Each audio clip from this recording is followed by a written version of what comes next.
तो कैसे हैं आप लोग? उम्मीद करते हैं कि बहुत अच्छे होंगे। अगर आप भी बिहार के किसी भी यूनिवर्सिटी के छात्र हैं और थर्ड सेमेस्टर में AEC 3 सिलेबस को लेकर कंफ्यूज हैं तो यह वीडियो आपके लिए है। चाहे आप BA में हो या PSC में हो, सबको यह पेपर पढ़ना है और ये कॉमन पेपर है। तो आइए देखते हैं। डिजास्टर रिस्क मैनेजमेंट पढ़ना है, ठीक। और जो हम पढ़ाएंगे वो तरीका कुछ इस प्रकार होगा। सबसे पहले कंप्लीट ओवरव्यू देंगे, उसके बाद हम MCQ लगवाएंगे और प्रीवियस ईयर क्वेश्चन जो पूछा था वो लगाएंगे। अगर आप भी अभी तक YouTube चैनल को सब्सक्राइब नहीं किए हुए हैं तो जल्दी से सब्सक्राइब कर लें। चलिए स्टार्ट करते हैं। अब देखिए सिलेबस में पढ़ना क्या है, ज़्यादा बड़ा नहीं है, फिर भी इंक्लूड करके हम लाए हैं। यहाँ पढ़ना है नेचुरल डिजास्टर का मतलब होता है आपदा, ठीक है। नेचुरल मतलब आप लोग समझते हैं प्राकृतिक आपदा।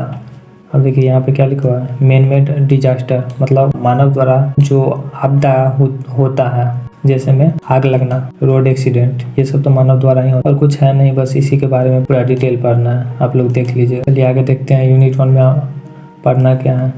सबसे पहले पढ़ना है introduction on disaster and risk analysis. इसमें क्या क्या पढ़ना है देखते हैं। सबसे पहले पढ़ना है प्राकृतिक आपदा। प्राकृतिक आपदा होता क्या है?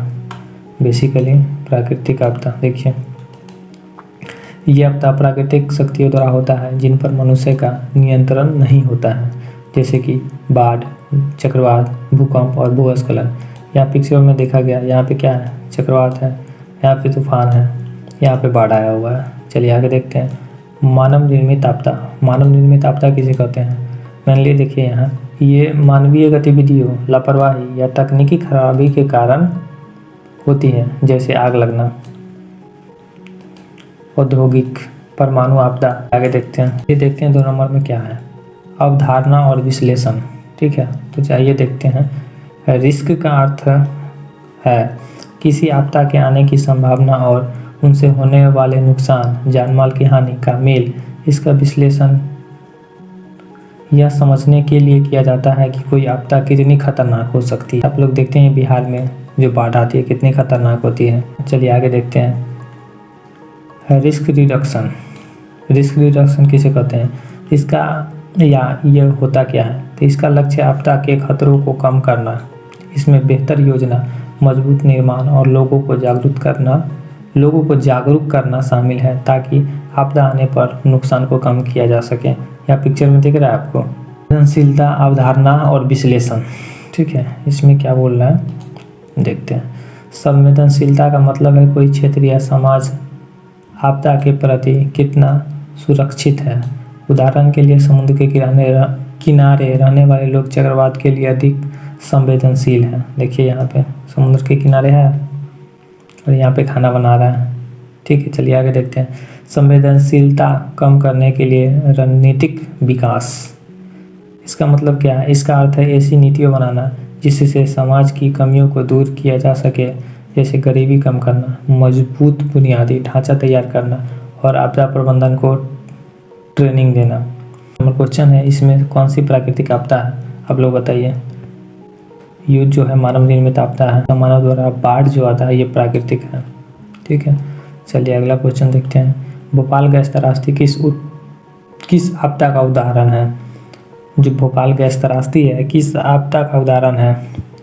ये तो सबको पता होगा, मानव निर्मित आपदा। इसमें कौन गैस निकला था? Missile isocyanide gas. चलिए आगे देखते हैं। भूकंप को किस यंत्र से मापा जाता है? सिस्मोग्राफ से मापा जाता है भूकंप को। चलिए आगे देखते हैं। भूकंप की तीव्रता किससे मापी जाती है? आप लोग बताइए। रिक्टर स्केल से मापी जाती है, जिसको रिक्टर पैमाना बोलते हैं।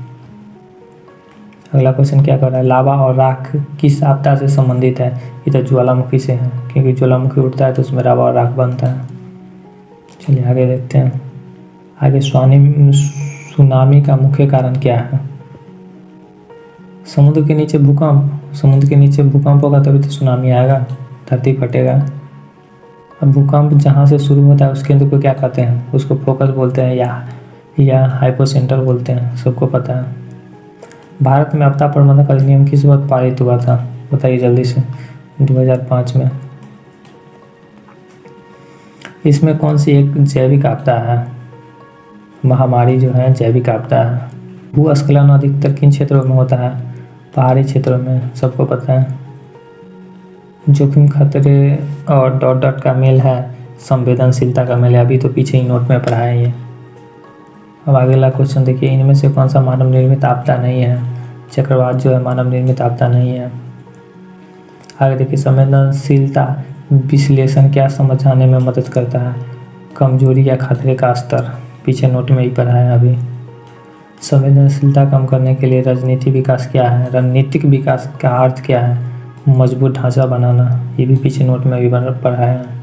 भारत का कौन सा राज्य बाढ़ से सबसे अधिक प्रभावित होता है? ये बताइए। बिहार में आप लोग रहते हैं।